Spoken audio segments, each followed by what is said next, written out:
So tell me, how did you wind up picking this spot, this location to build? Well, the main thing with the property here was that it belonged to Dave Gray, a friend of mine that owned all this property at one time. And he came to me and he said, Tony, if you want to buy a lot, buy number 36. He said, it's the best lot I have available. And so I did, and was able to buy it from Dave, and he subordinated for me till I could get money to pay him back, and we went from there and built the home here. What do you think he liked about it that made it the best lot? It was the location. It was up against the side of the mountain, the privacy of this lot, and the orientation of being north-south. That is something that is important when you have a house here anywhere in Phoenix, is having the orientation of north-south. Because if you have a house that faces the west, you can't touch the doorknob in the summertime. That's good. That's true. You look at restaurants, they'll have rags around the doors. Yep, that's the truth. Well, so how'd you build this house? Just kind of normal? I know you built a lot of homes. Is this kind of the normal build, or what'd you do here? No, this was our own personal home. This was the home I was building for us. And by doing so, I didn't want to build a great big barn with nothing but square footage that was never going to be used.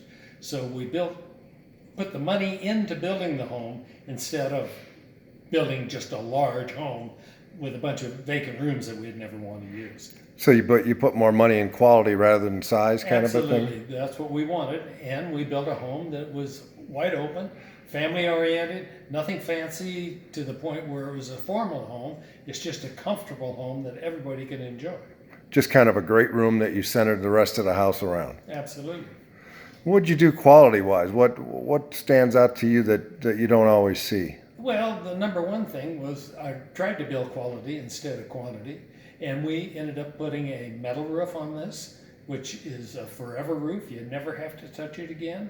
It's a one-time installation, but it costs money. And most people won't do it. After the metal roof, we put I shouldn't say after the metal roof, but under the metal roof, I put 5/8 tongue and groove plywood. Tongue and groove plywood is foil backed, which is made to stop the radiant heat from penetrating into the attic area.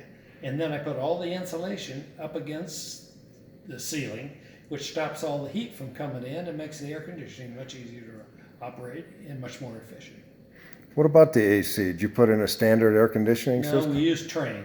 Trane is the best, the top quality air conditioning, and it's 18 SEER. There's 3 5-ton units, 2 for the house and 1 for the garage. The garage is 1,731 square foot, and it's insulated and also air conditioned. You mentioned insulated. Did you tell me you insulated every wall in the house? Every single wall, absolutely every single wall, insisted on it.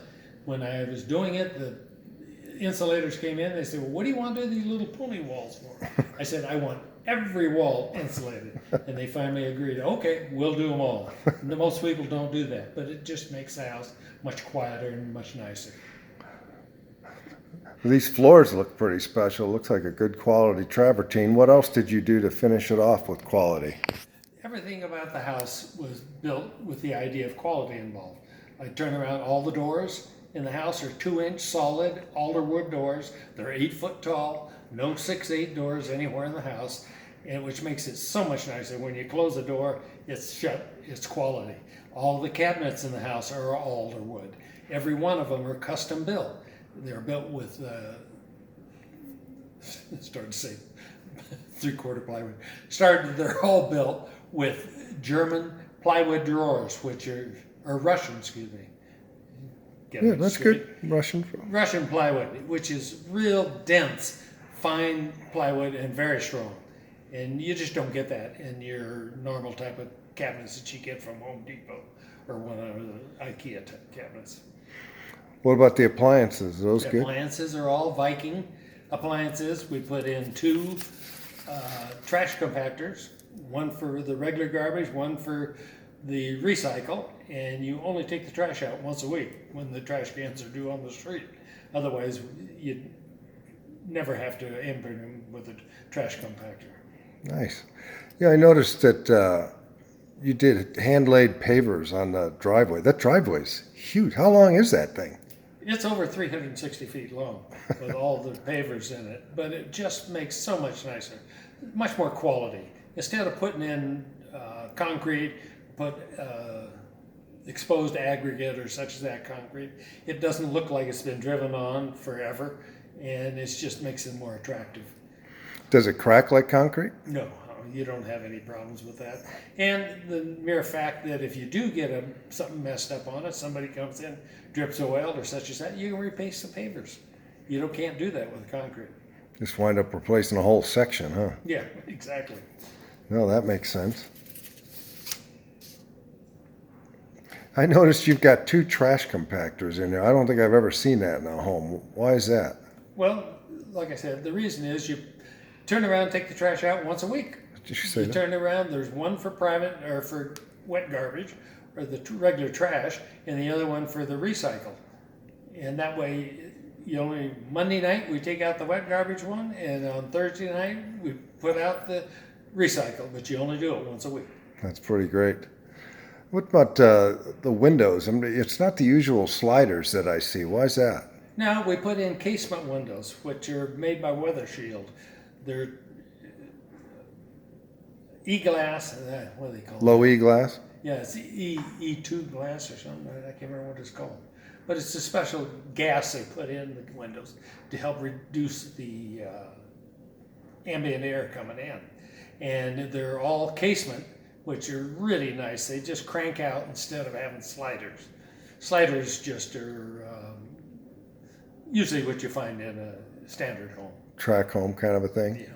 And it looks like you put a lot of them in here. What was the point of that? Most often I see people that just static windows for the views. Well, the idea with a casement window in the wintertime, you turn around when the weather's really nice, you open up the windows. You can open up, we put them for each set of windows, each side has a casement window in it. And you can open no matter which way the wind's blowing or which way the breeze is and catch the cool air coming in. Get that breeze flowing Yeah. through.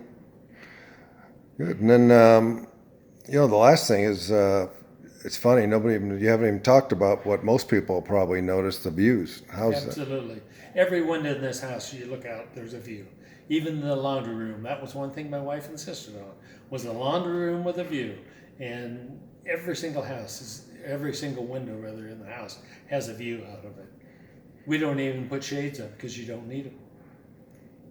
That's good.